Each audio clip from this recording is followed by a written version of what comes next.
Buenas tardes. Mi persona fascinante de hoy es Marcela Melfi. Está acá delante mío y vamos a charlar un ratito sobre, más que nada, calculo yo, cultura. Bueno, ojalá. ¿Cómo Ojalá. andas? ¿Bien? Bien, muy bien. Me sorprendiste con eso de persona fascinante. Qué Porque idea. eh, la realidad es que buscamos un enfoque diferente con esto. Ajá. No es una... Vamos a hacer preguntas, vamos a charlar y demás. Pero la idea es que vos puedas lucirte.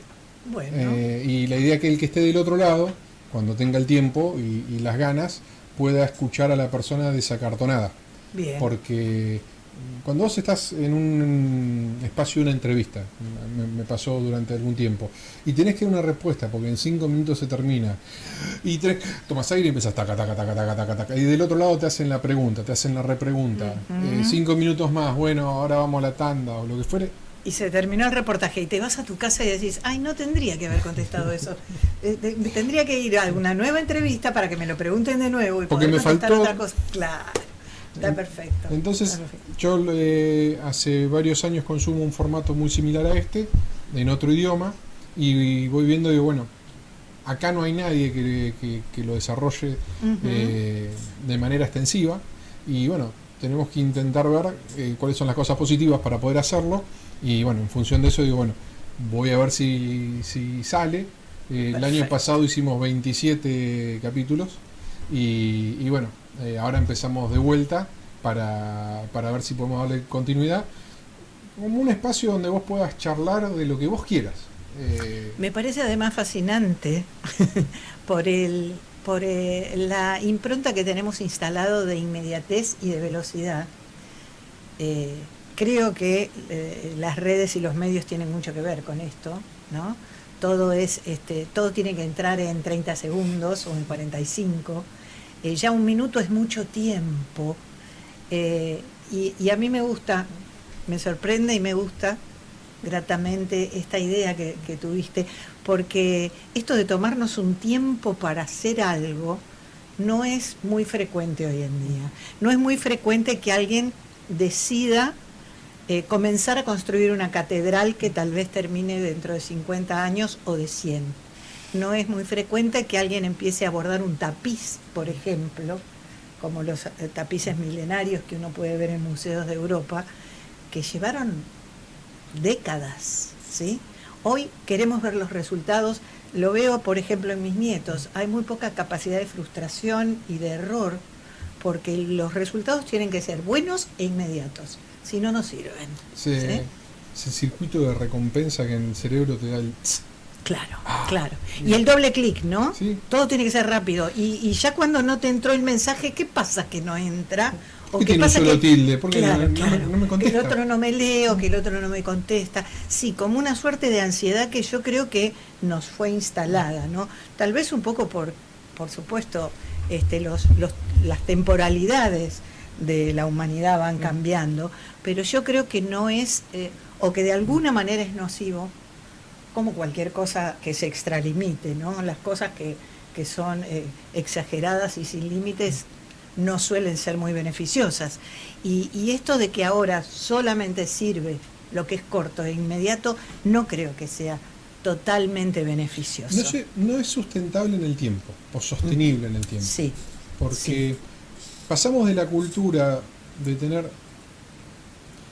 Hace un tiempo atrás, hace unos 5 o 6 años atrás, estudiando, leyendo y viendo, había un paper que decía que tener pocas opciones es lo mismo que tener exacto, exacerbadas cantidades claro. de opciones.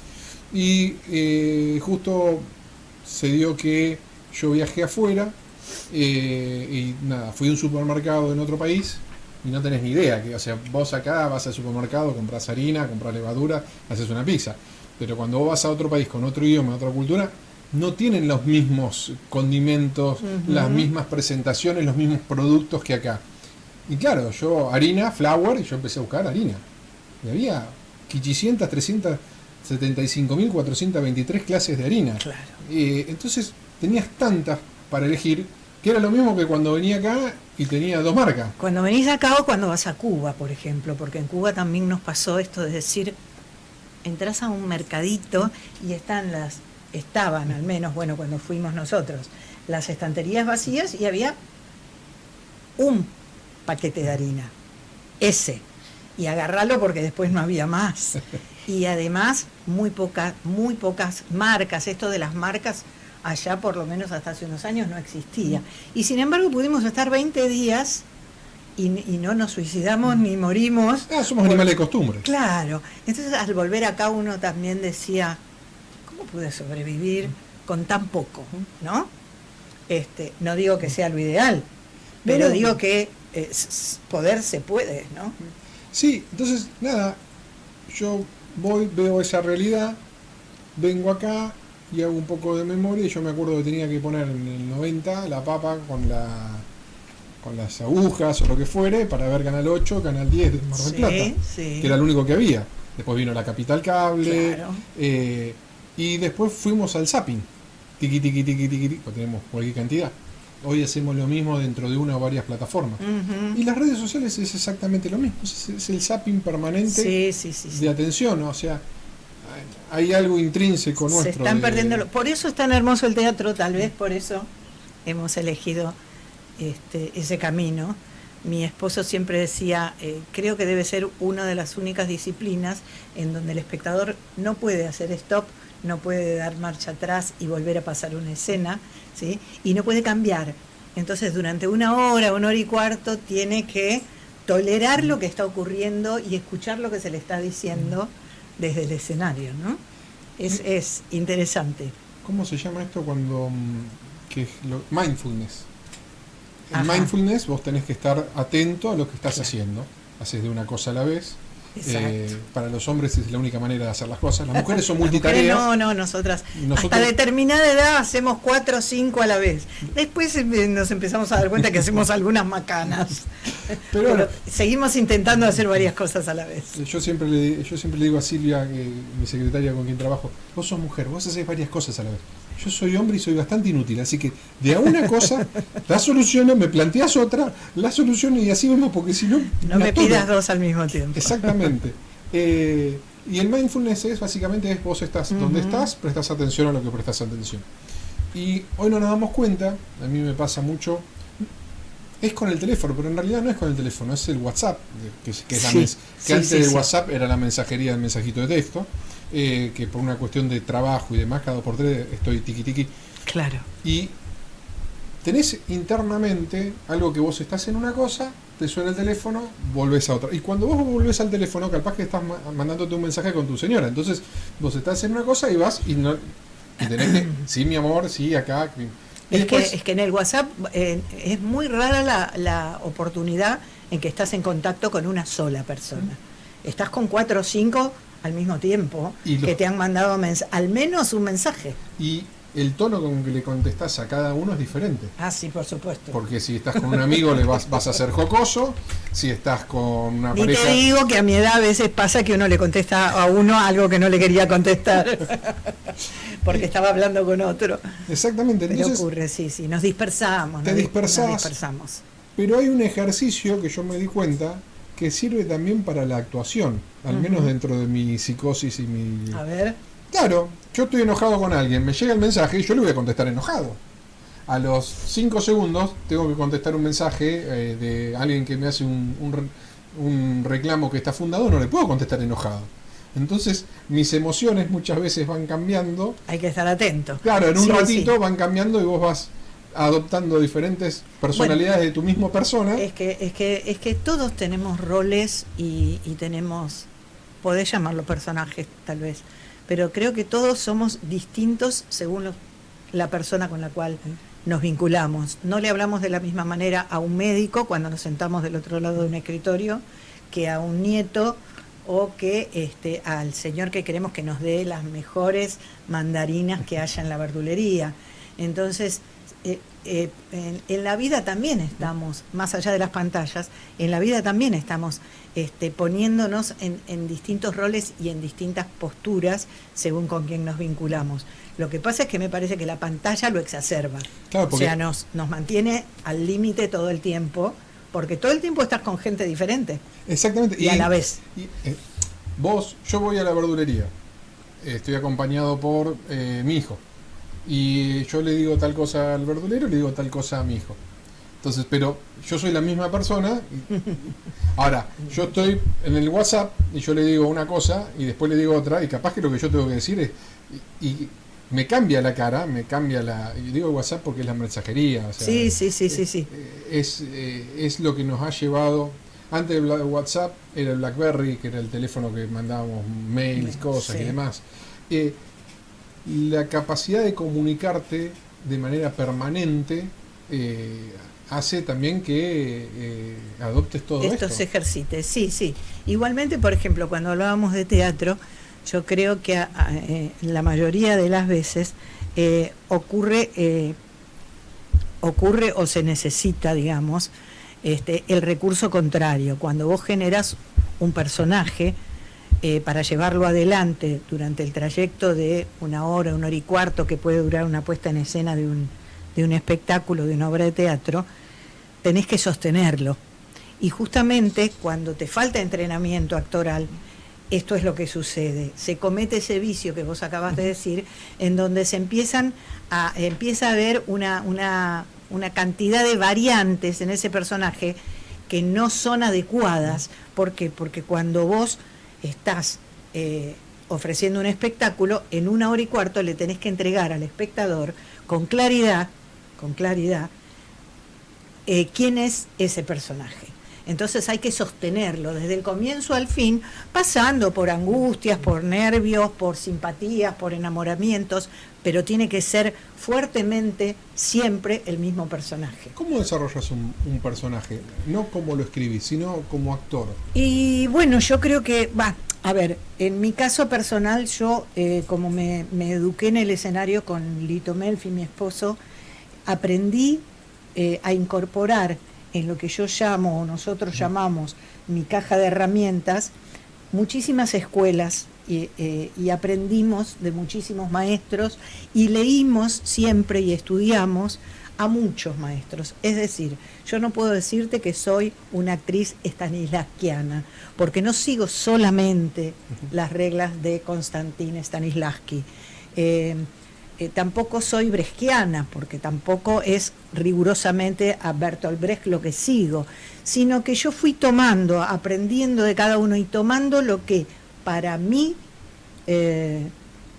mis características físicas, emocionales y personales, lo que me servía de cada uno de ellos.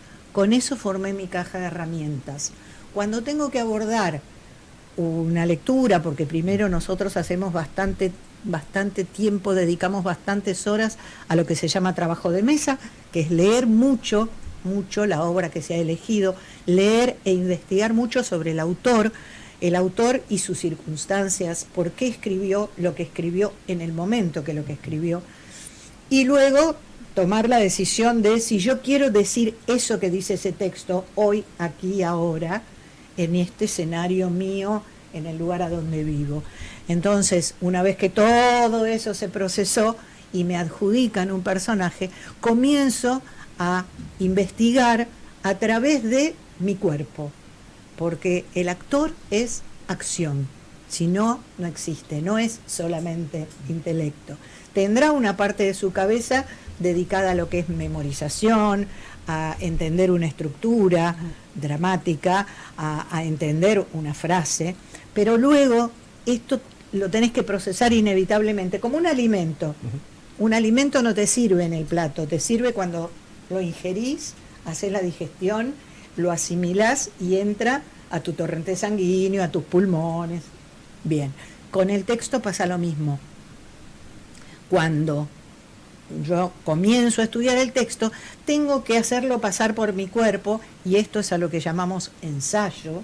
Ensayo no es repetición, lejos está de la repetición. Ensayo es prueba y error, prueba y error, prueba y error, y cuando acierto capturo y registro, ¿sí? E intento en el próximo ensayo recuperar lo que descubrí en el ensayo anterior, guardarme ese pedacito, registrarlo, repetirlo, entregárselo al personaje y seguir buscando, seguir buscando, seguir buscando. Y de la misma manera transitar a mi personaje en situaciones que muchas veces no están en el texto escrito, ¿sí? Porque el autor no puede poner toda la carne a la parrilla. Elige, bueno, hoy hacemos pollo a la parrilla con limón y ensalada de lechuga. Bueno, entonces vamos por eso. Yo trabajo eso, trabajo todo lo que, todas las variantes posibles que puede sentir ese personaje para decir lo que está diciendo. Desde dónde lo puede decir, por qué lo puede decir, y voy tomando las que son más conducentes hacia donde hemos decidido con el grupo del elenco o con el director, bueno, vamos a apuntar a esto. Es decir, Romeo y Julieta. ¿De cuántas cosas podemos hablar cuando hablamos de Romeo y Julieta? De muchísimas, porque yo puedo poner mi eje de atención en Julieta, solamente, y hablar desde todo lo que le pasó a Julieta.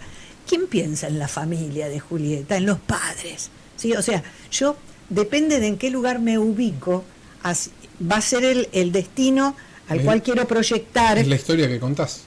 Claro, puede cambiar muchísimo, ¿sí?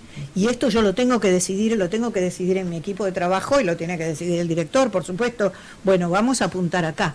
Elegimos este texto que nos ayuda a decir lo que hoy queremos decir, porque vamos a apuntar acá.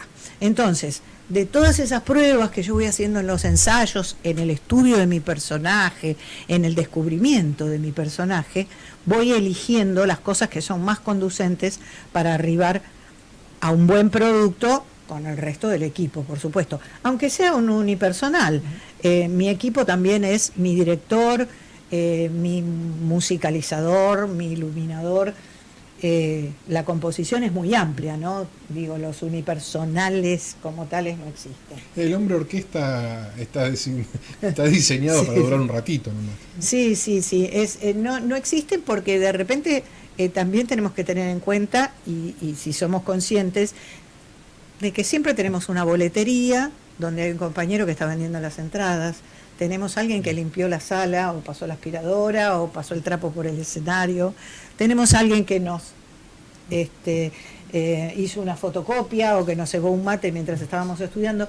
Somos equipo, y creo que es la mejor manera de llevar adelante cualquier disciplina artística, ¿no? Así que bueno, de esa manera compongo yo en lo personal mi personaje, en una búsqueda y en un consenso permanente con mi director. ¿Te sirvió algún personaje para descubrir algo nuevo de vos? Bueno, siempre en mis personajes y en mi trabajo con el director he tratado de superarme al trabajo anterior que hubiera hecho, superarlo. Entonces, bueno, voy descubriendo mis capacidades o mis imposibilidades, que también se descubren. Y esto, bueno, siempre es interesante, ¿no? ¿Pero te tocó algún papel o algo que vos dijiste, pucha, desarrollando el personaje que te hayas... Está re pesada la mosca. Sí, quiere estar. Sí, Es Marguerite Durá de Tato Pavlovsky, La Mosca. Mirá, gracias a Dios, o a nosotros mismos, porque siempre somos los que escribimos nuestro propio destino, transitamos, a mí me ha tocado transitar personajes maravillosos siempre, más que interesantes, y autores más que interesantes, como Juan Carlos Gené, como Tato Pavlovsky, bueno, en este momento como Sófocles, que en sus textos dicen cosas existenciales maravillosas y que uno en algún lugar las sabía o las sentía o coincidía, pero cuando ves que alguien las escribió tan bien dichas. Vos lo podés tener en la cabeza, pero cuando lo ves claro, desarrollado... No, es maravilloso decir, ay, este tipo cómo sabía de la vida, ¿no? Qué bien que lo dijo, esto que me hubiera encantado poder decirlo, pero bueno, tengo la suerte de ser actriz, de transitar un personaje, de encontrarme con este texto y de poder entregarlo. Y ojalá a uno de los 50, 20 o 300 que estén en la platea, a uno le llegue, y eso ya es valiosísimo. Sófocles es el de Es el de 440 años antes de Cristo. Sí. Así es. Que escribió esta Antígona, por supuesto que a la moda de la época, para muchísimos personajes, con un corifeo, que es 2500 años atrás. ¿Viste? Es terrible. ¿Y estás haciendo lo mismo hoy? O con la matiz de la traducción o lo que fuere. Sí, pero las cosas de las que hablamos son las mismas, las cosas a las cuales la humanidad todavía no ha trascendido, no ha llegado, no ha podido superar, no ha podido aprender, son las mismas. Y las miserias del ser humano siguen siendo las mismas. Tenés mucha pantalla, tenés un montón de tecnología, sí, va cambiando las cosas. pero no avanzamos en las cuestiones de lo que significa el poder, el autoritarismo. No, hay muchas cosas en el poder, bueno, y el reconocimiento del poder del amor y de lo que significa la justicia. Hay tanto tema dentro de Antígona que todavía debemos replantearnos, que bueno, es maravilloso, por supuesto, lo que escribió Sófocles, y para que hoy lo podamos releer o reinterpretar o entender, José Watanabe, este hermoso poeta peruano, hizo esta versión de Antígona para una sola actriz, donde los 7 personajes que se llevan adelante con mucha claridad definen distintas posturas, distintos intereses, distintas luchas, que en algún momento, bueno, me ha ocurrido algo muy hermoso en un conversatorio después de la función. Mucha gente se queda, la mayoría de la gente se queda. Te diría que es muy raro que alguien se vaya después de la función, pero en una puedo recordar que una señora dijo: me maravilló que me fui encontrando en todos los personajes, en los buenos y en los malos, en el tirano y en esta supuesta Antígona que para todos nosotros es una ídola, y de la cual también podemos aprender a sacar errores, ¿no? Porque volvemos a lo que decíamos antes, los puntos tan extremos no existen ni sirven, ¿sí?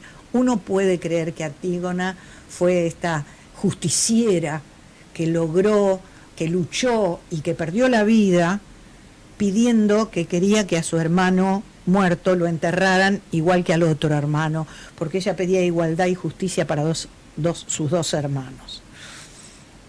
Pero de algún modo podríamos pensar, Antígona muere por querer enterrar a ese hermano y no lo logra, y muere en esa lucha. Y el hermano no queda enterrado. Claro, entonces podemos decir, ¿hasta dónde sirven las luchas individuales? ¿Cuánto más valor tiene aguantarse esa tiranía del poder y tratar de abrirle los ojos al pueblo, a las masas, para que todos pensemos igual, no solamente Antígona? Si Antígona hubiera estado acompañada por todo el pueblo de Tebas, tal vez los resultados hubieran sido otros, tal vez se hubiera logrado enterrar a Polinices y ella no hubiera muerto. Entonces, bueno, por supuesto que es una gran metáfora y que, como decíamos antes, no se puede poner toda la carne a la parrilla, y acá se eligió, bueno, ponerla en ese rol. Antígona decide morir por sus ideales, que está muy bien. Ojalá hoy en día hubiéramos muchos decididos a morir por nuestros ideales, pero que sea una metáfora, por favor. Claro, que no nos entreguemos al peligro de la muerte, porque después de muertos no podemos seguir luchando. Es que también te lleva, que es un extremo, ¿no? Uh-huh. Te lleva a, todo está permitido en función de que lo que yo digo está bien. Claro. Y sí. Entre eso y ser muy bueno y eso y ser muy malo, es una delgada es el línea. filo Exactamente. de la navaja por donde vas. Exactamente. Donde trastabillaste sí. y caíste para un lado, sos un mártir, y donde trastabillaste y caíste para el otro, sos un tirano. Sí, sí, así es. Así que bueno, digamos que en este nuevo trabajo, que es mi último trabajo, que todavía lo sigo llevando adelante, la tarea de lo que vos me preguntabas, de componer un personaje, fue bastante ardua. Estuvimos años preparando este material. Nosotros nunca subimos a escena ningún material que no estuviera realmente preparado o en donde nos sintiéramos seguros. Y bueno, le llegó el momento a esta Antígona después de varios años de trabajo, porque yo tuve que buscar con mi cuerpo y con mi investigación sobre los personajes cómo encarar estos 7 personajes al mismo tiempo en 55 minutos. Así que bueno, fue un trabajo muy interesante, y de alguna manera vos me preguntabas antes si había descubierto algo de mí. Bueno, descubrí en este caso, con este material, que podía llevar adelante ese trabajo de este monodrama unipersonal, que Lito estuvo muchos años insistiéndome en que yo ya estaba preparada y que podía hacer ese trabajo. Yo no me tenía fe, hasta que trabajamos y nos decidimos, y realmente fue muy gratificante, sigue siendo muy gratificante. ¿Este personaje es el que te marcó un antes y un después, o tuviste algún otro que te marcó? No, cada uno fue muy importante para algunas cosas. En este caso, porque es la primera vez que estoy sola arriba del escenario, como decían Ringo Bonavena, cuando estás en el ring y te sacan el banquito, te quedaste solo. Y ahí sí, bueno, tengo un director, tengo mis compañeros en la cabina, tengo mis compañeros en la entrada de la sala, cortando tickets, pero sí. Si te pisas en la línea o lo que sea, estás solo, no sé. Si me tropiezo me caigo y estoy sola a la vista de todo el mundo. Y bueno, no, sí, realmente sigue siendo para mí un placer muy importante haber descubierto que podía hacer ese trabajo, ¿no? Y que es muy bello, muy bello. También me encanta trabajar en equipo, me gustó siempre mucho trabajar en espectáculos de muchos integrantes, o de más de 2 por lo menos, y fueron trabajos muy bellos todos. Yo creo que en principio hubo 2 patas fundamentales. Por supuesto que yo y mi trabajo como actriz, sí, es importante, me reconozco una trabajadora del teatro. Pero si no tenés un buen director, como yo tuve a Lito Melfi, y un buen texto, con un buen contenido y con el que realmente empatices, no sé, te subís para mostrar las plumas y nada más. Sos un excelente piloto, eso. No tenés ni mecánico ni auto. Claro. Dale. Sí, yo sé cómo tomar la curva. Así es. Pero bueno, sí, hubo trabajos muy, muy, muy bellos. A mí sobre todo me provoca gran felicidad en el escenario cuando logro que el personaje se desprenda de mí misma. Y lo veo y lo sueño, y el personaje me da respuestas. En lugar de yo darle herramientas para que crezca y alimentarlo, una vez que ya está alimentado y que creció, me empieza a dar respuestas el personaje a mí. Y me empieza a proponer otras cosas que yo no había descubierto, y eso es hermoso. Entras en un estilo de meditación. Sí, en realidad, también me pasa como dramaturga. Cuando escribo teatro, hay algo muy hermoso. Esta es mi mecánica de escritura. Cada uno tiene la suya y cada maestrito con su librito. Muchas veces cuando estoy escribiendo me preguntan, pero ¿vos a dónde querés ir? ¿Vos de qué querés hablar? ¿De qué está hablando este material tuyo que encaraste? Y me encanta decirles, no sé, me lo están diciendo los personajes, porque les tengo tanta confianza a esos personajes que yo generé, que por ahí estoy lavando los platos y veo que están haciendo algo, ellos dos. Mira lo que están haciendo. ¿Entendés? Toman vida. Es muy difícil porque parece parece alucinógeno. Parece sí que me hubiera fumado algo, pero no fumo. y los veo en situaciones, o por ahí estoy en la cola del banco y los veo haciendo algo, a esos personajes que yo inventé y que empiezan a tomar vida propia, que evidentemente están en mi inconsciente, y yo sigo trabajando, esto es lo que nos pasa. Está trabajando en el back sí, siempre continúa. Proyectemos esto que le va a gustar. Claro, siempre continúa el trabajo, ¿no? Uno no se desprende. Yo creo que esto le pasa a todos los artistas, no te desprendes nunca. Cuando amás y cuando sos consciente y serio en tu trabajo, no te desprendés, te van apareciendo, vas por la vida, estás en el supermercado y ves algo que decís, mira, esto comería mi personaje, o esta hebillita me la voy a llevar porque es... Pero hasta que no la viste, no te diste cuenta de que era exactamente lo que te pedía tu personaje. Moldeaste algo y después cobra vida. Sí. Porque está dentro de los parámetros que vos lo moldeaste. ¿Te llevas algo para anotar? ¿Para no olvidarte nada? No. Me queda porque es como una mecánica que evidentemente se fue incorporando en mí. Me queda. En el libro, 3 historias distintas, 3 mujeres distintas, es una muestra de cómo abordás la identidad femenina. Así es. ¿De dónde surgió la inspiración? ¿Así de la nada? No, en realidad en ese libro, hay 3 obras y son 3 mujeres las protagonistas de estas obras, muy diferentes. Pero de alguna manera... Yo podría decirte que fue producto de la casualidad, pero de alguna manera debería también estar en mi inconsciente. No creo que haya sido... Las cosas son causales, no casuales. Y bueno, en el libro el único libro que yo tengo editado con 3 obras teatrales, una vez que estaba editado, digo, mira, las protagonistas, las 3 son mujeres las protagonistas. No fue lo que dijiste. Voy a escribir sobre de ninguna las mujeres. De ninguna manera. Y después surgió así, y además son 3 obras de 3 épocas muy distintas y escritas en momentos muy diferentes. Y de hecho después los dos materiales siguientes que escribí, los protagonistas son hombres, y tampoco me lo propuse, sucedió. Y bueno, como te decía, en este libro de donde están las 3 obras de teatro, está Nunca más se supo, está Aires de amor y muerte y Andrómaca.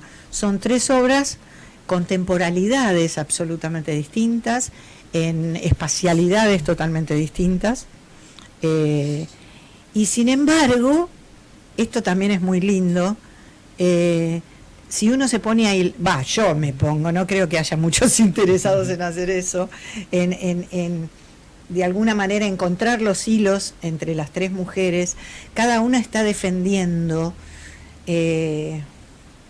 cuestiones muy femeninas y muy valiosas.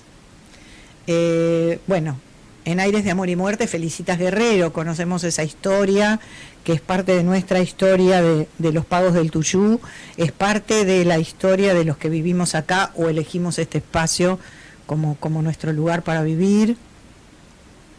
Y Felicitas fue un ejemplo también muy a su pesar, supongo yo, porque no creo que ella haya elegido morir tan joven, y sin embargo transitó en una corta vida momentos muy desesperantes, momentos muy felices, grandes angustias como la pérdida de sus hijos, la pérdida de su esposo siendo tan jovencita, y luego inesperadamente una muerte terriblemente trágica. Pese a eso marcó un estilo de mujer muy luchadora, que aprendió a manejar haciendas, a manejar campos, además a superar su belleza física con sus aptitudes y con sus poderes como mujer. En una época, ¿sí? 1870, 1880, que no era muy común que una mujer afrontara esas situaciones ni tomara esos roles. Y sin embargo lo logró y marcó, ¿no? Dejó una marca.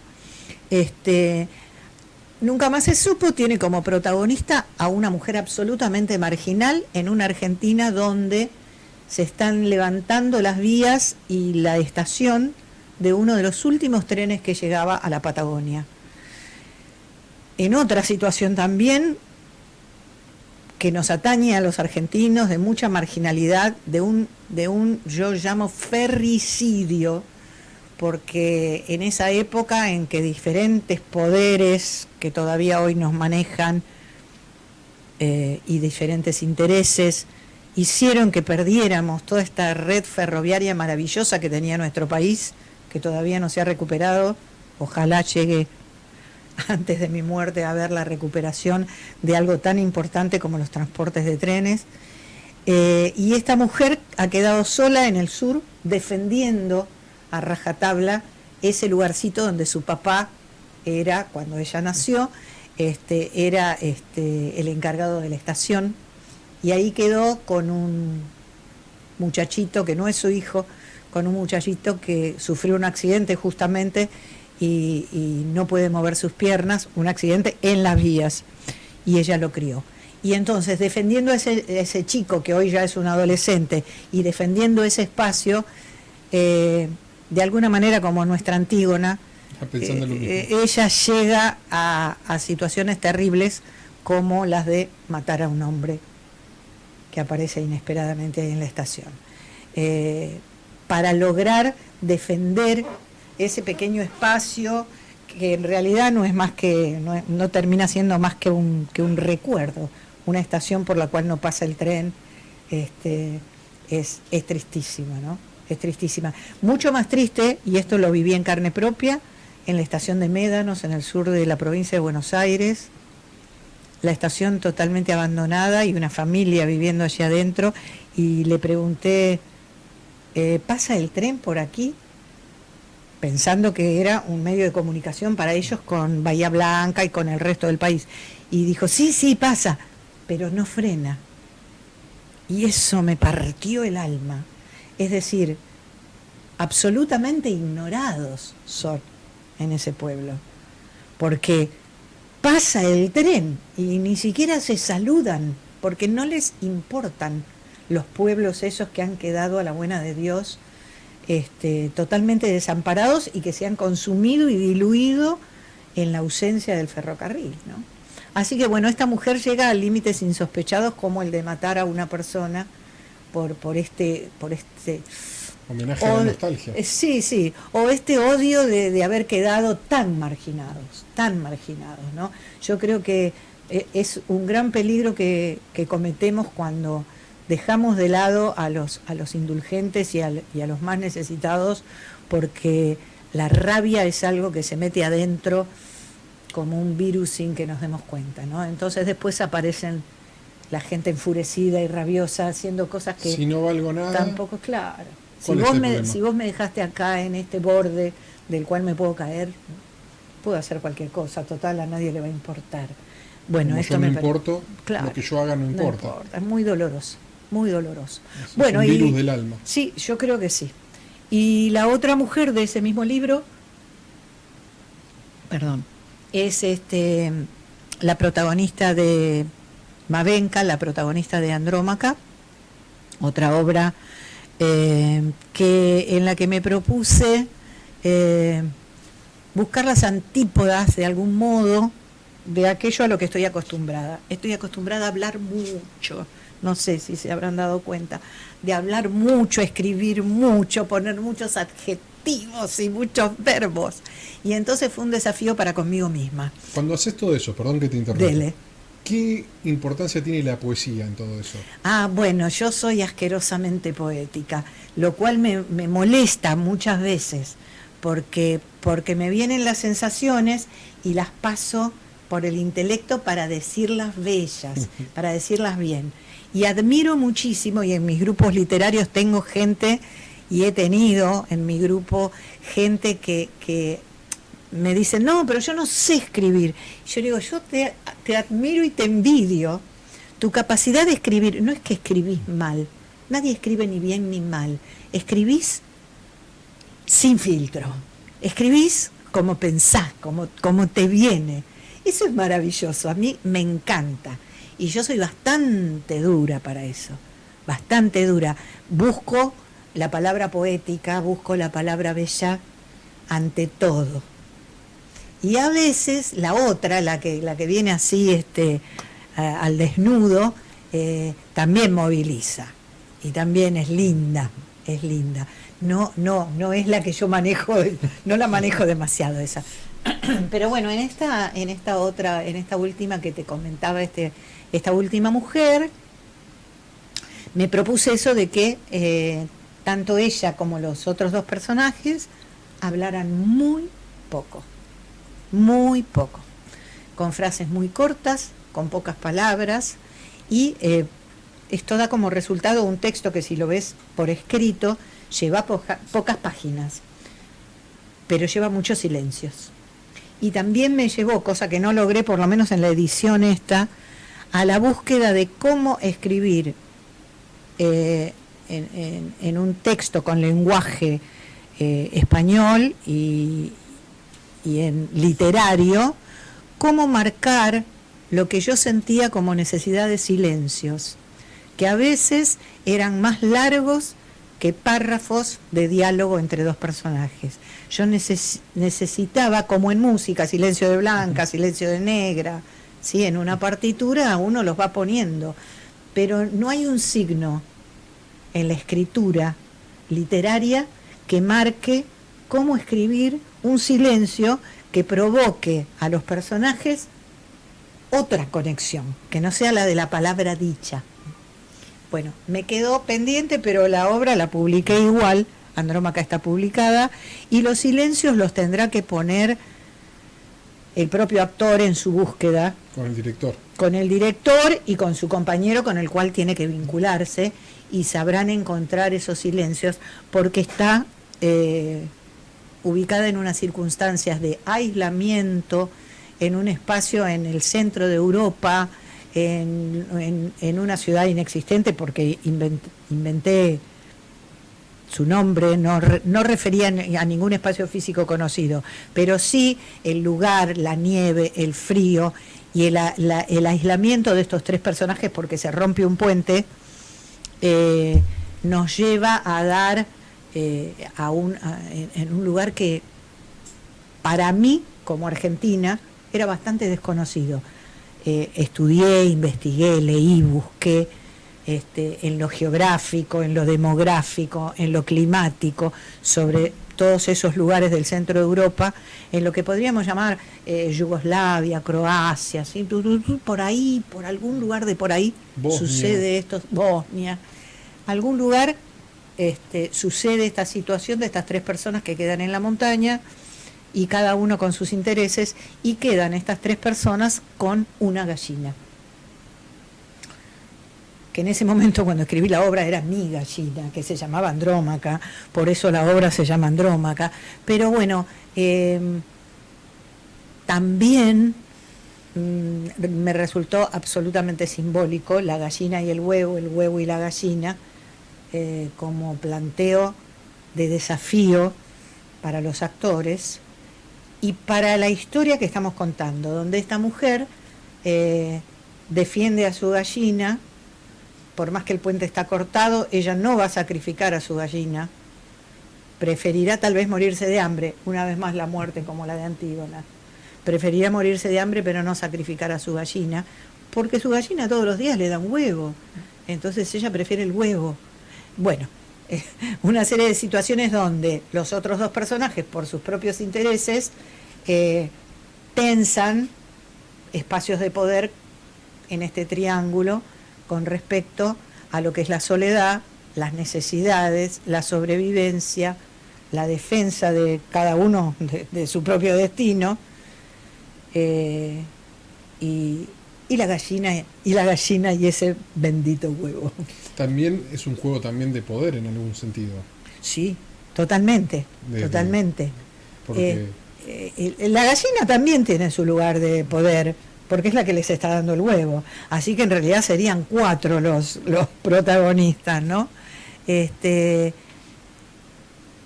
Y cada uno por distintas razones tiene poder en estas situaciones.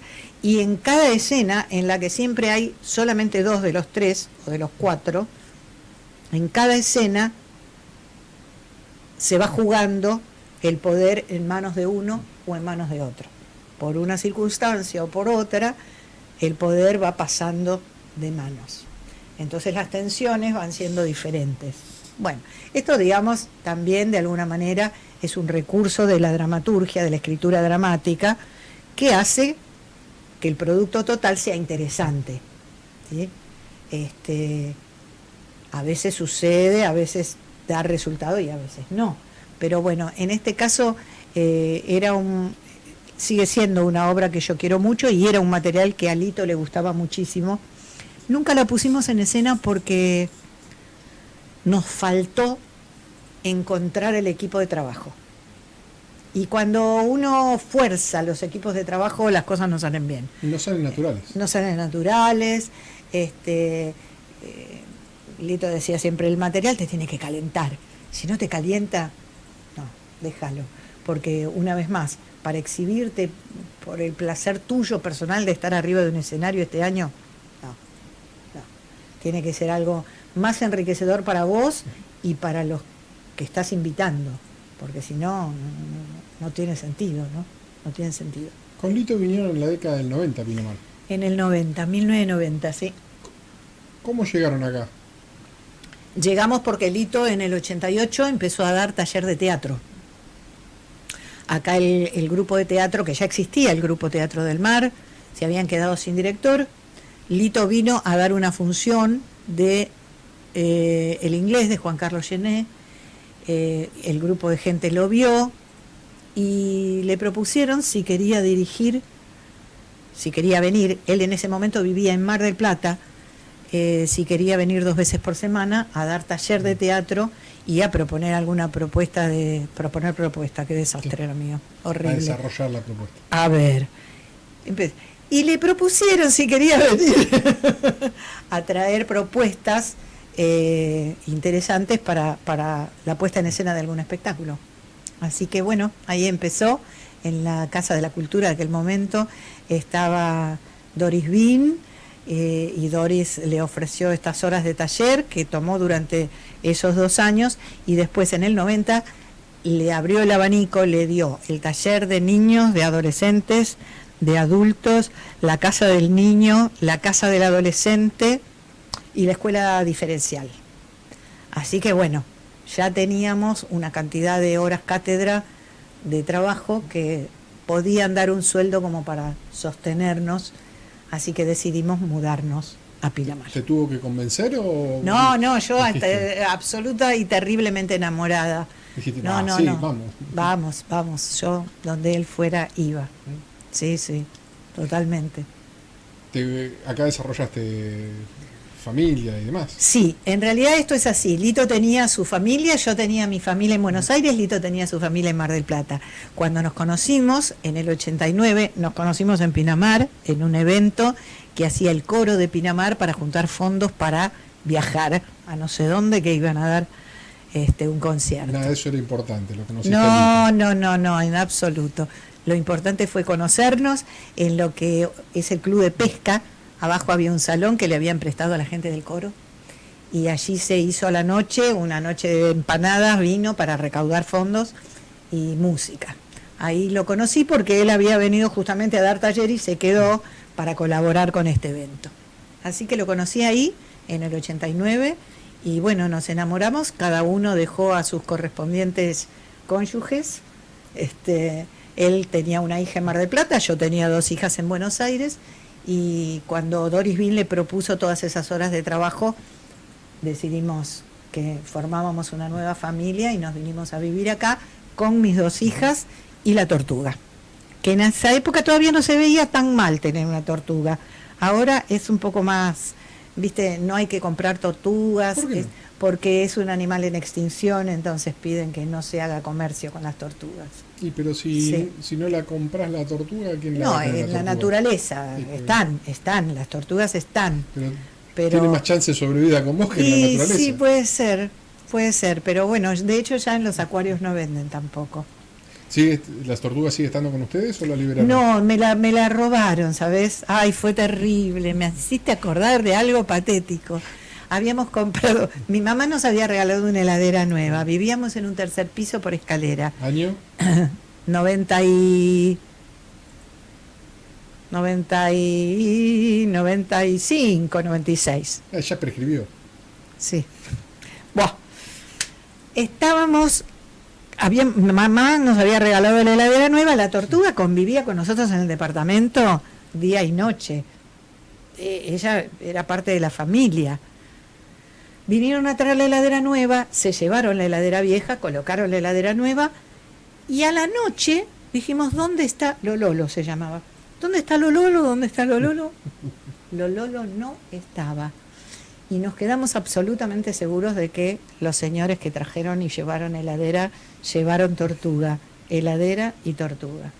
Porque la tortuga nunca había bajado esas escaleras, nunca se había caído, a no ser que la hubieran lastimado, la hubieran dañado, la hubieran pateado sin querer, bueno, podría haber sido.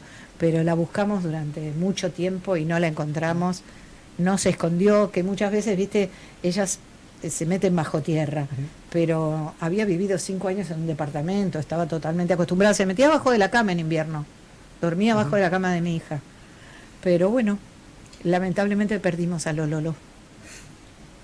El Pinamar que vinieron en el 90, que tenían todas esas actividades Era a realizar, maravilloso. y el Pinamar que tenemos hoy, con las vicisitudes diferentes. En los 90, muy diferente. pero culturalmente, ¿hemos crecido? No sé si hemos crecido, hemos cambiado. Sí. Crecido no te sabría decir. El único constante es el cambio, me decía un profesor, Es tenía verdad. 90 años y me recitaba una No se frase detiene, no se detiene. que tiene Sí. 2500 años Ahí también, está. porque era de un pensador griego. No, en realidad a mí me cuesta mucho decirte, porque yo también era otra hace 36 años y lo que vivimos en ese momento, o sea, para nosotros que trabajábamos en cultura, Lito tenía las horas cátedra de la municipalidad, yo a los poquitos años empecé a tener el taller literario y nuestras hijas iban a flauta, a piano, a danza. En esa época que éramos 8.000 habitantes, 9.000 habitantes, todo se centraba en la antigua Casa de la Cultura, en Jonás 950. Entonces, ese clima y ese universo, que las chicas podían ir y venir, vivíamos a 3 cuadras, iban en bici o caminando, iban, volvían solas, a las 2 horas tenían otro taller, y no solo eso, sino que nosotros trabajábamos muchas horas también ahí atrás en nuestro teatro, y todo el alumnado, niños, adolescentes y adultos de esa Casa de la Cultura, era un avispero. Afuera estaba el kiosco hasta preparaba comidas, porque a veces decías, no, me como un sándwich acá y me quedo al siguiente taller. Entonces nos conocíamos todos. Entonces, si tu hijo se caía de la bici en la calle, vos sabías que alguien conocido lo iba a ver, o alguno de los que lo veía iba a decir, es la hija de Melfi. Y el hecho de estar tantas horas en ese universo, que realmente ahora se llama Dirección de Cultura, en esa época lo llamábamos casa, y por algo lo llamábamos Casa de la Cultura, porque realmente nos sentíamos todos de una familia. Cuando no te veías con los de saxo, te veías con los de quechua, que había clases en esa época. Cuando no estabas viéndote con los de cerámica, que horneaban ahí afuera en la tierra, hacían el pozo, entonces todos podíamos ver. Mamá iba a cerámica. ¿Sí? Sí. Cómo se horneaban las piezas ahí con Nita Mancuello, con personas maravillosas que tuvo la Casa de la Cultura, Juan Pablo Cadierno, Pablo Canaves, el director del coro, gente que muy apasionada, eran casi todas disciplinas artísticas, ¿sí? No de otras, podría ser otras disciplinas de cuestiones también culturales, pero que no hacen a las artes. En ese momento era prácticamente todo dedicado a las artes. Y entonces todos los que estábamos ahí vivíamos esto de la cultura de una manera, era parte de nuestra vida. Entonces a mí me cuesta mucho decirte hoy, yo sigo trabajando, sigo teniendo mis horas en la Secretaría de Cultura, de taller literario, hay años, esto depende siempre de la política cultural del secretario de turno o del director de cultura que haya, de programar muchas disciplinas o intensificar con pocas, pero esto hablamos del oficial, digamos. Lo que sí es cierto es que se han venido muchos artistas a vivir a Pinamar, eso me parece maravilloso. Es un beneficio secundario de la pandemia. Sí, lo estamos aprovechando. Claro. Hay muchos artistas plásticos, hay muchos artistas tapados que no se muestran, pero que trabajan acá, muchos escritores. Han venido muchos escritores a vivir a su casa que tenían en Valeria o en Cariló, y con el tema de huir de la pandemia eligieron este espacio, y bienvenido sea, ¿no? ¿Te sirvió la pandemia vos para poder...? Y mucho, porque en pandemia decidimos con Lito vaciar nuestro dormitorio y utilizar ese espacio de 5x5 para poner Antígona. De modo que armamos la habitación abajo, y esa habitación la dejamos con el tapete, amor. Está pesadísima la mosca. La dejamos con el tapete para ensayar. Y algo que comprobamos, que nosotros siempre creímos en eso, pero es bastante difícil de lograr, ensayar todos los días es un beneficio que no tiene precio. Cuando vos encarás un espectáculo, no hay demasiada gente en una ciudad como Pinamar que tenga como profesión ser actor y trabajar de actor y vivir de actor. Todos tenemos otro trabajo u otra entrada económica para sobrevivir. Entonces, cuando llega el momento de formar un elenco, convocar, decir, bueno, vamos a hacer este trabajo, ¿y cuántas veces por semana podemos ensayar? Y 2. 2 es el más o menos la general. Cuando ya decís vamos a ensayar 3 veces por semana, empiezan los remilgos. O realmente alguien dice, no, yo 3 veces por semana, no, yo tengo a mi mamá de 90, no, yo cuido a mis nietos de 4 y 5, no puedo, no, yo trabajo, tengo un turno noche, así que los miércoles imposible, solamente martes y jueves. Bueno, es muy difícil el arte de combinar horarios cuando formás un elenco, cuando formás un ballet o cuando formás una orquesta. Y mientras más, peor. Claro. Bien, entonces, enfrentados a esto, éramos el director y yo y el director, yo tenía el director para mí sola, el director tenía la actriz para él solo, y teníamos todos los días de la semana. A veces descansábamos un domingo o un sábado, pero después ensayábamos todos los días. Y eso para aquellos, insisto, que no somos tal vez un actor profesional, profesional mal dicho, me refiero a un actor de una capital, de una gran urbe, que vive de eso, que tiene muchos laburos, tiene entrenamiento diario, ¿sí? Nosotros, si bien profesamos porque tenemos fe en lo que hacemos, por eso digo, somos profesionales, no estamos acostumbrados a esa disciplina de ensayo diario. Y para mí fue uno de los mejores hallazgos que me regaló la pandemia, poder ensayar todos los días, porque tengo muy fresco lo que hice en el día anterior, tengo muy frescos mis errores y tengo muy fresco todo lo que descubrí el día anterior para recuperarlo, volver a ponerlo en el ensayo, avanzar otro poquito, estudiarme una escena más. Bueno, el texto de Antígona me llevó, una escena no se estudia de un día para otro, ¿no? Me llevó un par de años. Pero bueno, después de estudiar lo que es memorización, viene la otra parte, que es la terrible, empezar a pasar el texto por el cuerpo. Así que eso, cuando agarra un ritmo diario, es hermoso. Gracias, pandemia. No estuviste en pandemia, estuviste en ensayo. Estuve en ensayo, exactamente. Es básicamente como la hoja que va a la piedra afilándola, sí, para que se transforme en una espada que corta. Así es, sí, totalmente. Y así se logra, de a poquito, nada se logra, sí, rompiendo el huevo. Se logra esperando que pasen 21 días y salga el pollito. Si no esperamos, por más que rompamos el huevo, el pollito no sale. Sí, sí. Mira, volvemos al principio de la conversación. La paciencia y los tiempos son fundamentales.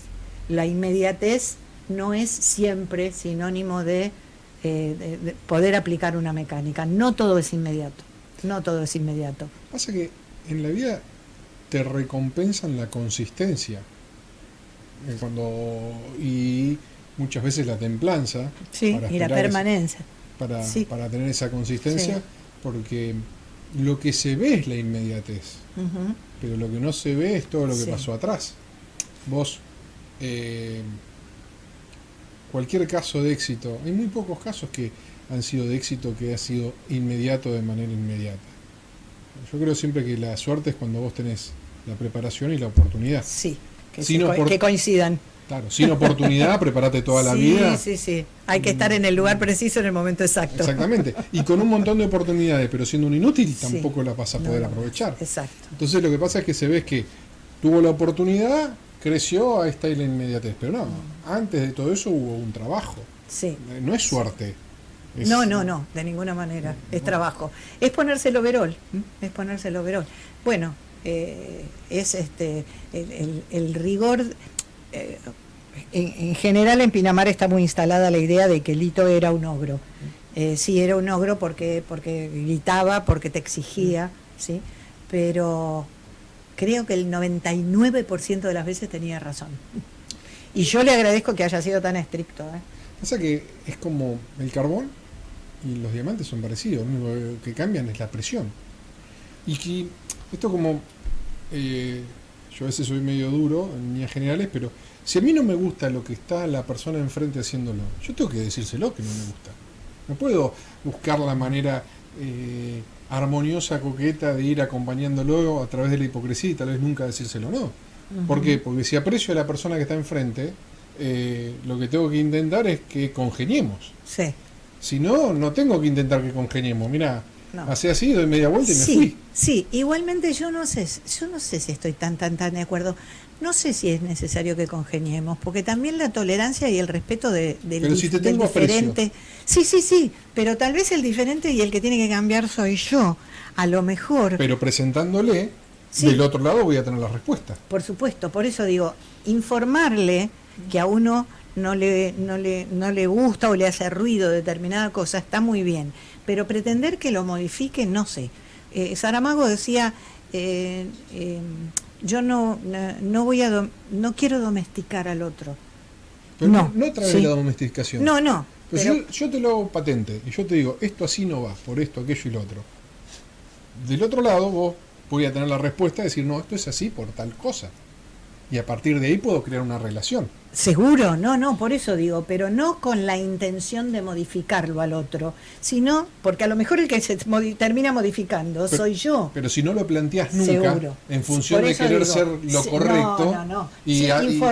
informarlo correctamente, eso es lo que deberíamos aprender. Y no por pensar ni en futurismo de modificar al otro, ¿sí? Ni de convencerlo, ni de domesticarlo o evangelizarlo, ¿no? Cuando hay dos personas que piensan iguales es porque una fue absorbida por la otra. Sí, es peligroso. Pero es lindo encontrar las empatías y las coincidencias, pero también es lindo y mucho más difícil poder mostrarnos las diferencias y ver cómo se sigue siendo diferente, ¿no? Es muy difícil. Estás desde el año 90 en Pinamar. Y hemos cambiado un montón. Uh-huh. ¿Sentís que seguimos teniendo la misma esencia? Eso es muy personal, ¿no? Porque... Sí. Mira, yo muchas veces caí en preguntarme, y esto me ocurre cuando escucho gente que dice, están cortando todos los árboles, esto no se va a llamar más Pinamar, vamos a tener que cambiarle el nombre porque no quedan árboles en Pinamar, porque claro, uno ve cada vez más edificios. Y entonces me pregunto, ¿no seré yo la equivocada? ¿Qué compré yo? ¿Qué fantasía compré cuando, más allá de lo laboral, bueno, las decisiones, ¿no? Hablo de la ciudad. La ciudad es un éxito para los que la inventaron. Están teniendo todo el éxito del mundo los que plantaron pinitos para que a vos te pareciera hermoso, compraras tu terreno e hicieras un edificio. Les está yendo fenómeno. a los que no nos está yendo bien es a nosotros, porque nos gustaba ver los bosques de Disney pensando que éramos Blancanieves o la Cenicienta, claro, ¿entendés? Entonces digo, está bárbara la ciudad para los que la planificaron, porque evidentemente tuvieron una buena organización y llevaron bien sus inversiones y su rumbo, porque es evidente que esto es el éxito inmobiliario que los originarios crecieron. Yo no creo que acá hayan plantado arbolitos y hayan hecho un bosque para que vivan los conejitos, las liebres y los ciervos. Esto fue convertido en bosque para que fuera digno de ser habitado. Y la habitabilidad o el urbanismo tienen que ver con el ser humano. Por lo tanto, abajo los árboles y arriba los edificios. Esto no quiere decir que sea lo que a mí me guste. Cada vez me dan más ganas de irme para el campo de Madariaga. Cuando agarro la 74 y digo, hay una chacrita acá donde no hay nadie. Bueno, en el 90 éramos pocos y uno se creyó que eso iba a ser eterno, que no íbamos a evolucionar, que la civilización iba a quedar ahí y que íbamos... Claro, pero eso, por eso digo, eso fue nuestra lectura ingenua un poco de Heidi, ¿sí? Que no es acorde con la realidad.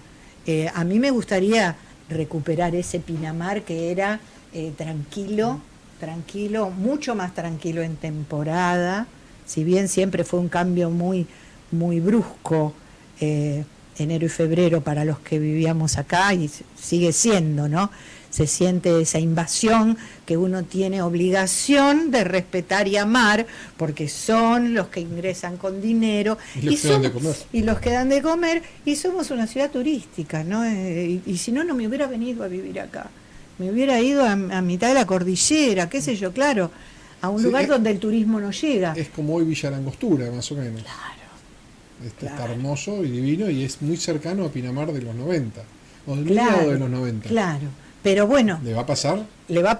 No sé, ojalá no le pasara, pero bueno. Me mandaron varios proyectos de unos edificios muy lindos que están haciendo. Claro, bueno, es inevitable. Originariamente, Bunge es ancha, y la avenida Bunge es ancha porque es ruta. Y los terrenos que están sobre Bunge, todos sus frentes están hacia Jason y Jonas. ¿Por qué? Porque Bunge, el viejo Bunge, yo digo viejo Bunge porque mi abuelo le decía el viejo Bunge, que había trabajado con él, que se vino en el 40 y pico, quería que eso sea de casas, entonces eso era el fondo de las casas. Claro. Después la realidad, y Bunge no quería ningún edificio más de 2 pisos, 3 pisos, nada más. Eran todos chacras, ni hablar que tenía que él autorizarlo casa por casa, si no, no te vendía el terreno. Sí, quién sos, tenías que demostrar quién eras. Y tenías que demostrar, tenías que terminar en tiempo y forma porque te sacaba las cosas. Sí. Entonces, después la realidad nos va cambiando en función de que nos vamos transformando en otra cosa, ¿no? Sí, a mí no me encanta, digamos, por supuesto que digo, sobre todo porque uno en ese enamoramiento original,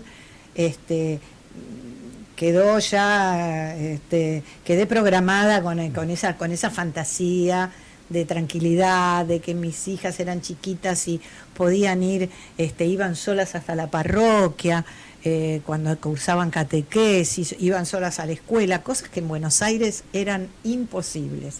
Ahora, lo cierto es que hay que admitir que todavía estamos bastante.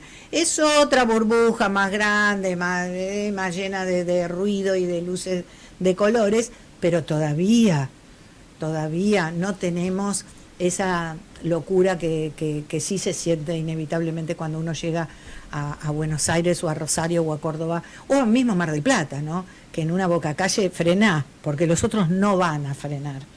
Y acá todavía, gracias a Dios, eso todavía lo estamos protegiendo. Todavía no tenemos semáforos, por ejemplo, gracias a Dios. Esperemos que no. Estuvimos en una ciudad, creo que en el sur de Chile, yo no me acuerdo si era en la isla Chiloé o dónde, o del lado argentino, no, me parece que era del lado chileno, en donde en las bocacalles había espejos. hay espejos redondos. Entonces vos mirás si viene alguien. Si viene alguien, frenás. Es tan sencillo poder vivir en comunidad y ser un poco solidario. Tengo un amigo que cada 2 por 3 me viene a visitar, viene 1 o 2 veces por año y me dice, yo me doy cuenta enseguida cuál es turista y cuál no, dice. Porque cuando yo voy a cruzar, el que es de acá frena, dice. Claro. El que viene de Buenos claro. Aires me quiere pisar. Sí, dice. sí. Digo, así, Sí. digo. Lamentablemente, vos sabés que ese es un tema que durante los años que nosotros tuvimos el taller de adolescentes, que formaron un elenco que fue muy potente, se llamaron Gitanos, era un tema que surgía, porque siempre intentamos en las improvisaciones, en los ejercicios y en los talleres, que el propio adolescente buscara las temáticas que le pudieran interesar. Y el tema de la temporada, había 2 temas, esto también te estoy hablando año 92, 93, había 2 temas fuertes. Uno era el cambio de temporada, ¿no? La llegada de la temporada. Y el otro era la Escuela Estatal y el San Antonio. Tierra del Sur no existía, Divisadero no existía, solamente San Antonio. Que estaba acá, en Bunge. Claro, ahí sobre el Acá hotel, claro. ¿Cómo se llama ese hotel? Ahora la Tábola. No es la Tábola. No, la Tábola es la pizzería. Está la Tábola ahí, está la pero Tábola eso abajo, fue un pero hotel. ¿Te acordás? Bueno, no importa. Yo nací en el 84, yo siempre lo conocí como San Antonio. Claro, no. Bueno, pero el primero y segundo grado. Después fue. Primer grado hice ahí. Después fue una hostería, hotel. Sí. Eso, no me acuerdo, no importa. Ya me va a salir, ahora lo busco acá. Entonces eran 2 temas que a los adolescentes los súper preocupaban. La gran diferencia entre San Antonio y Corbeta y la gran diferencia entre temporada y el resto del año.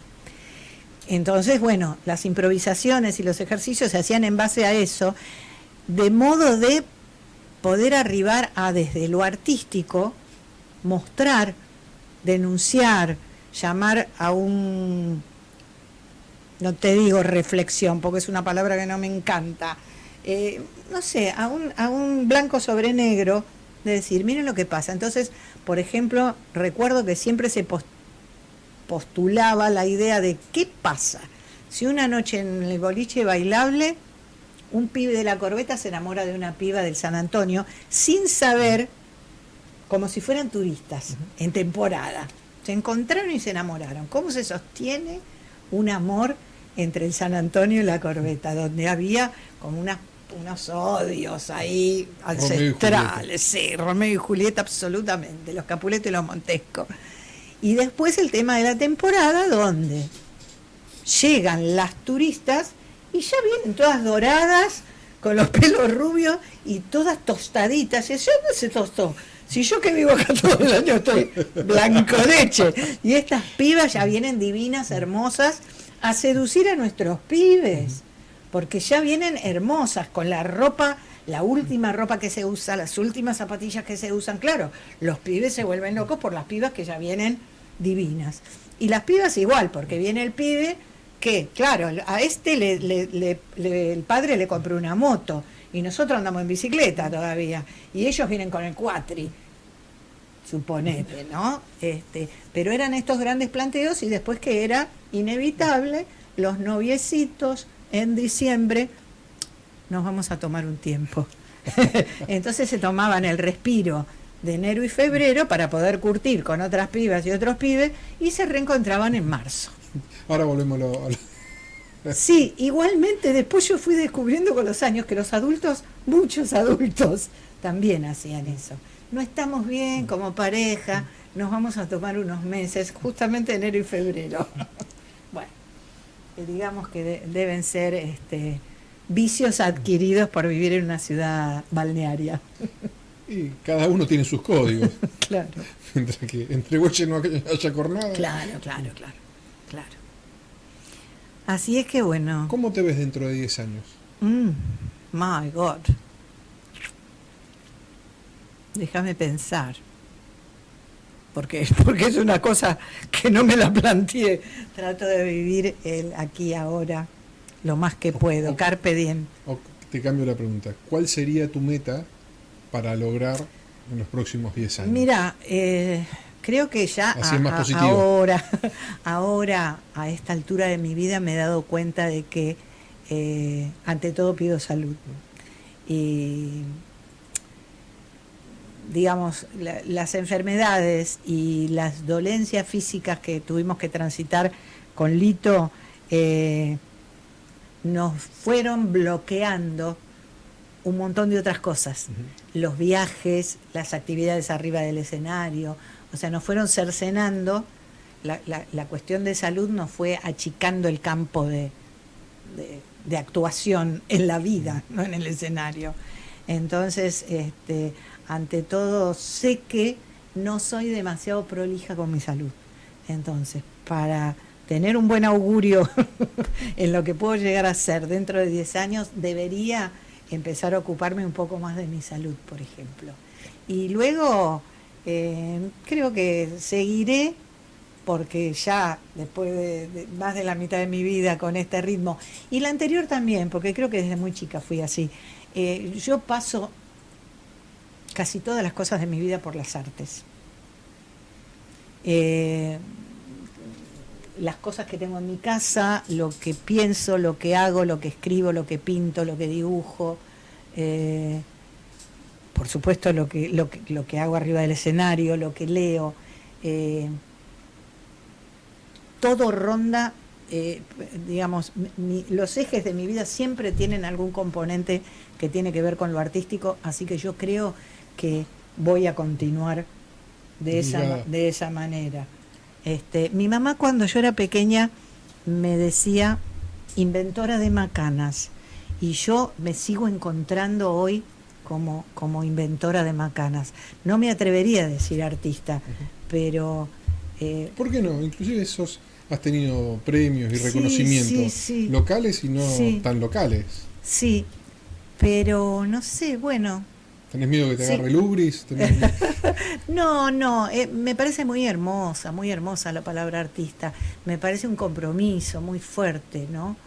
Ojalá mis macanas sean consideradas arte. Y esto siempre depende de los receptores, no de mí. O sea, yo no me puedo calificar, ¿entendés? Siento que no me puedo calificar. Yo me puedo sentir artista, pero después el círculo se cierra solamente con el receptor, porque imagínate si yo fuera un artista plástico que pinte 5.000 cuadros en mi vida y los tengo todos adentro de una habitación bajo llave, y antes de morirme le prendo fuego y me muero. ¿Fui artista? No sé, ¿viste? ¿Cuál era la parábola lógica que decía que si nadie lo ve no existe? Claro, Somos de alguna dos en manera. Un bosque, nadie nos encuentra, ¿realmente existimos? No existimos, ¿no? Qué sé yo. Por eso no te sabría decir. Ojalá alguien me llame artista o alguien me catalogue como artista, me encantaría. Pero bueno, insisto, ¿no? Creo que el círculo cierra en el otro, no en lo que uno pueda. ¿Hay algo más que te gustaría compartir? No sé decirte. Bueno, mi literatura, mi grupo literario, eso es.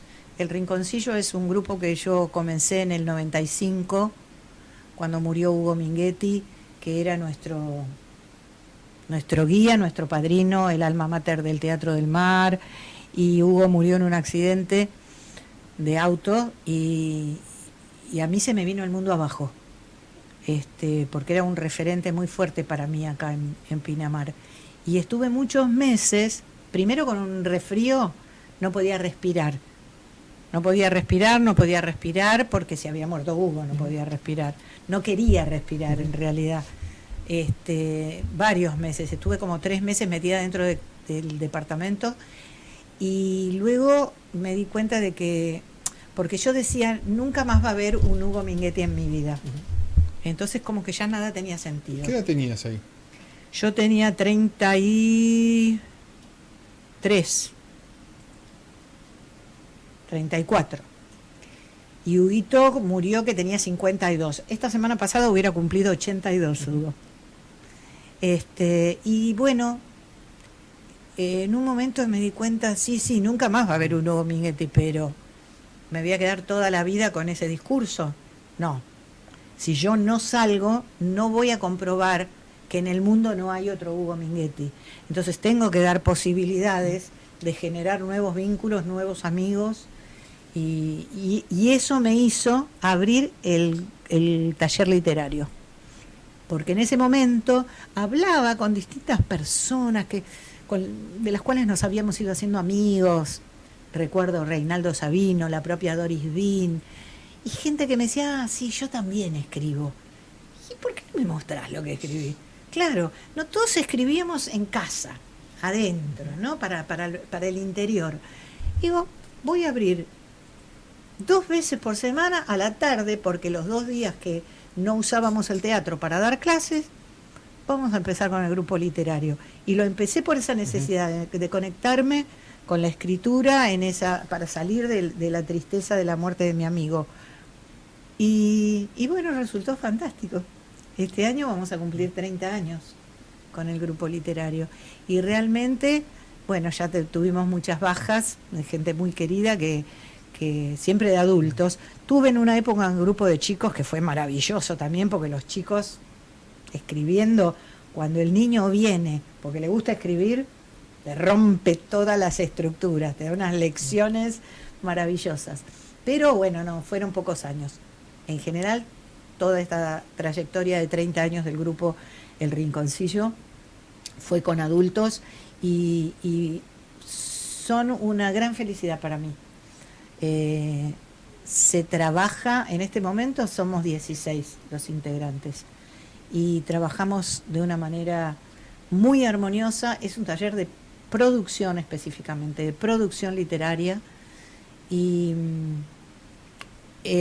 cubierto en parte por horas que me da la municipalidad el taller de la palabra, y después nos reunimos en el estudio que yo tengo en casa, nos reunimos para otras actividades y proyectos, instalaciones. Acabamos de hacer, el viernes pasado inauguramos en el Consejo Deliberante la muestra de Frida Kahlo, con textos que escribimos a partir de estudiar a Frida, y el Día de la Mujer en el Teatro de la Torre, donde también integrantes del Rinconcillo participaron haciendo distintas actividades por el Día de la Mujer, porque se dio la casualidad que no era así en un principio. Éramos 5 mujeres y 5 hombres el primer año.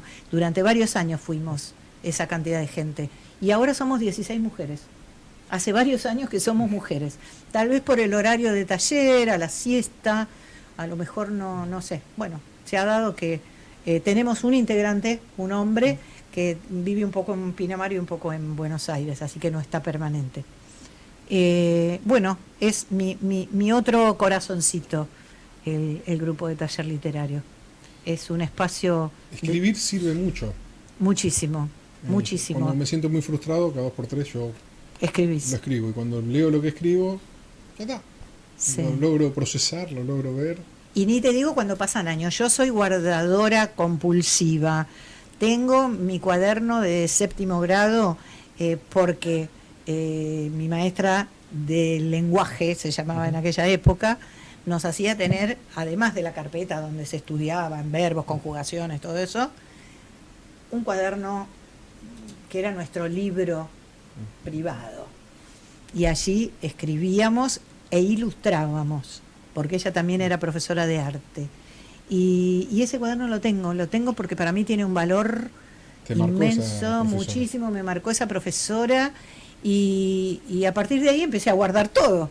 Así que bueno, tengo cosas manuscritas que no sé, si las llegan a agarrar los ratones, se hacen un festín. Siempre pienso, en el día que me muera, mis hijas me van a tener que prender fuego en general, porque si se ponen a mirar cada cosa, es imposible, llevaría otra vida. No, yo escribo, porque como me siento muy frustrado, escribo, y cuando lo comprendo, lo desaparezco. Ah, sí. Mira, lo desaparece. Lo desaparezco, ya está. Porque es como que necesito procesarlo. Ajá. Sí. En función de... Sí, de poner en la palabra escrita lo que me está molestando. Sí. Para después poder verlo, sí, y decir, ya está.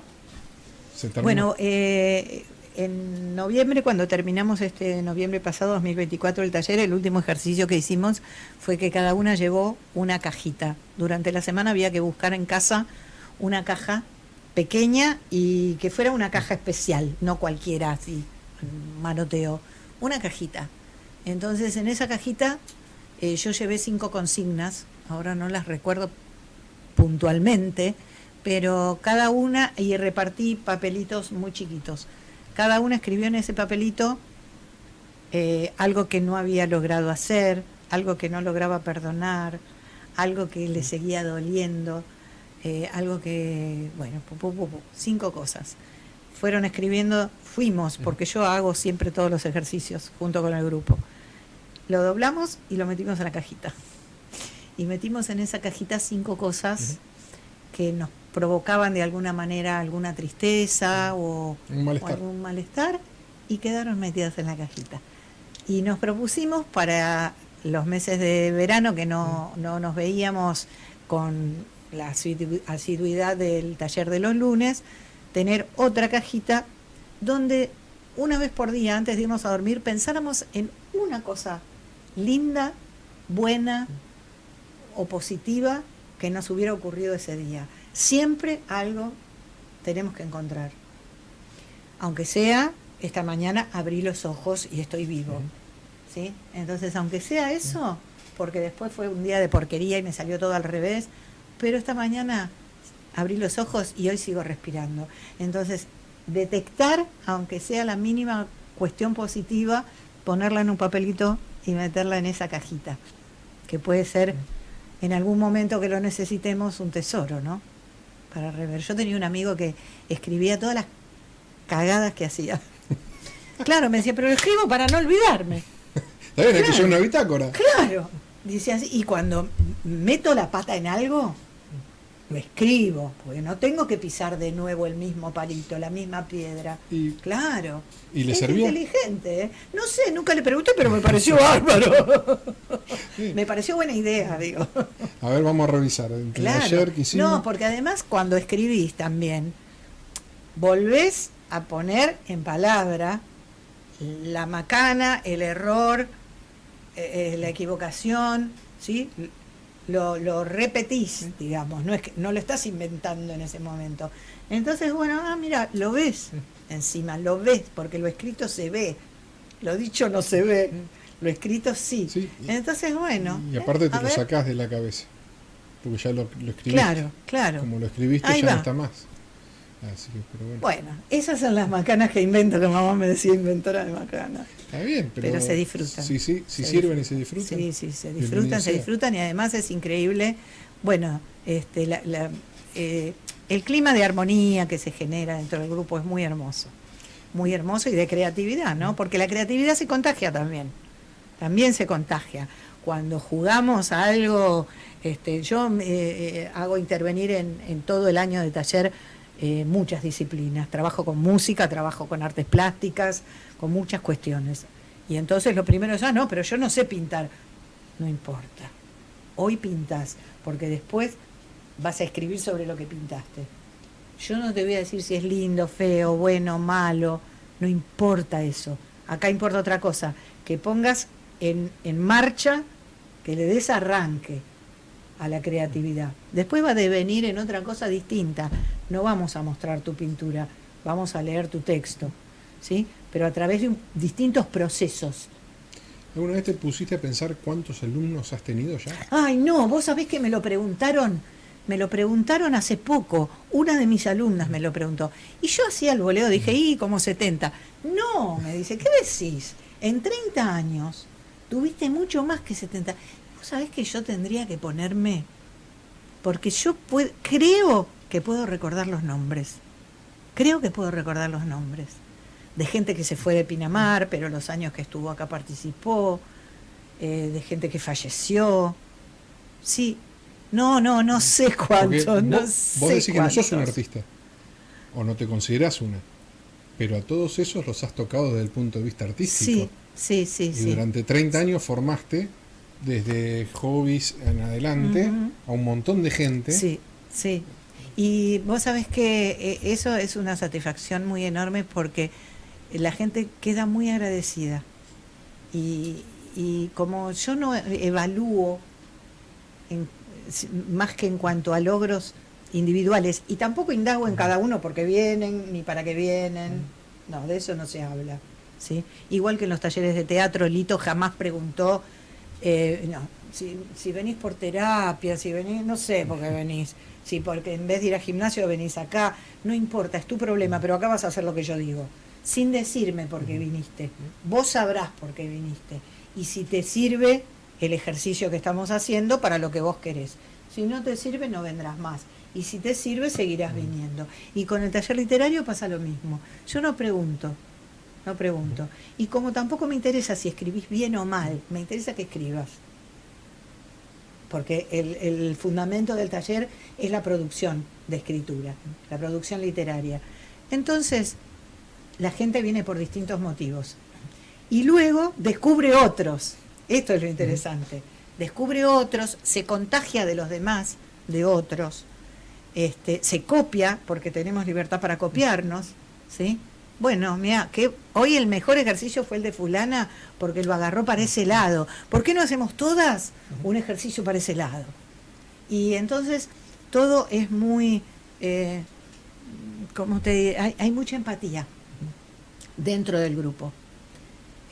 Y hay mucho agradecimiento, porque siempre, aunque sea algo chiquitito, algo se descubre. En algo te superas hoy. O porque te parezca espantoso el ejercicio, la consigna, y te parezca muy difícil o inalcanzable, o que no la entendiste. No la entendiste, no importa. Hace cualquier cosa, pero hace algo. ¿Sí? Empezá a mostrarte al mundo. Sí, y a vos mismo también, y a vos mismo. Porque en realidad después vemos si alguien, que eso también pasa mucho en el grupo, dentro del grupo producimos y nos leemos, ¿sí? Además de producción está siempre compartir las lecturas.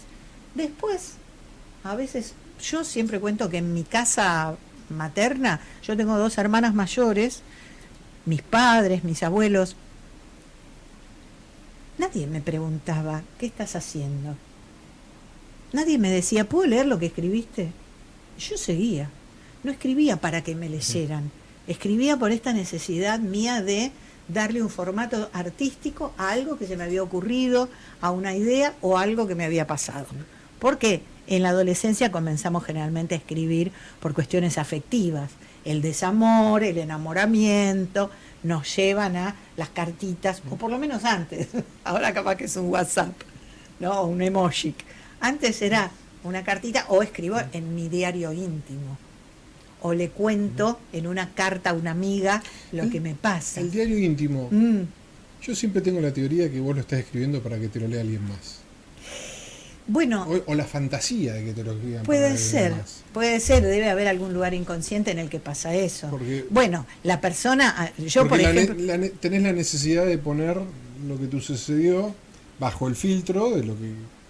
De cómo lo querés decir. De determinada manera, de acuerdo a cómo está tu humor, de cómo lo querés decir. Sí. Bueno, yo no tengo duda, porque yo todo lo que le escribía cuando tenía 13, 14 y 15, esos 3 años le escribí a un solo destinatario, que ni me miraba, pero yo le escribía los poemas de amor más desgarradores que puedas imaginarte. Y yo creo que, porque volví a verlo a los 20 años, a los 25, creo que recién en ese momento se enteró esta persona, porque se lo mostré. Pero antes no. Es posible que hubiera subjetivamente en mí, en mi inconsciente, esa necesidad de que ese cuaderno, que todavía lo tengo, Es parte de lo que no se tienen que comer las ratas. Sí, es porque no se lo coman, por favor. Que uno quiere que lo lea, o uno alucina que alguna vez lo va a leer esa persona amada. A lo mejor ya cuando pasaron 30 años, y ya no es más, por supuesto, la persona amada ya. Ese, por ejemplo, se murió también en un accidente, más madera. Sí. Pero leyó, llegó a leer antes, llegó a enterarse. La producción artística llegó a su finalización. Sí. Pero bueno, pero no en mi casa, entonces también en el grupo siempre decimos esto. Yo les digo, escriban, porque alguna vez podrá haber un destinatario desconocido a lo mejor. Quien nos está escuchando, ahora, cualquiera, de los que está escuchando por la radio o el podcast, o ahora que mira la cámara ahí, pues si vas a hacer en una red social, ¿cómo le recomendarías y por qué le dirías que tiene que escribir? A ver, ¿por qué escribir? Alguien que nunca escribió sí, nada. sí, sí, sí. ¿Cómo No, lo...? no. Yo creo que ese que nunca escribió nada hace uso de la palabra oral, habla, se comunica. eh, Cuando se ducha puede ser que cante alguna canción que le gusta. Y de hecho, ese también que no escribe pero habla, sueña. Y los sueños son una fábrica fantástica de ideas, de motivaciones, de recursos que nos podemos auto robar para escribir. Yo siempre digo que si tuviéramos la constancia de al levantarnos cuando recordamos, muchas veces no recordamos nuestros sueños, pero cuando lo recordamos, así sea una pavada, una oración, una frase nada más, o todo el desarrollo de un sueño, escribirlo, todos tendríamos nuestro libro propio presto a editar. Con una rápida corrección podríamos tener un libro de anécdotas o de narraciones, a veces hasta cuentos, porque nuestros sueños a veces tienen todo un desarrollo y un final. Pero más allá de eso, el no escribir es desaprovechar esta versión que tiene la palabra, que es lo único que nos diferencia del resto de los animales a los cuales pertenecemos.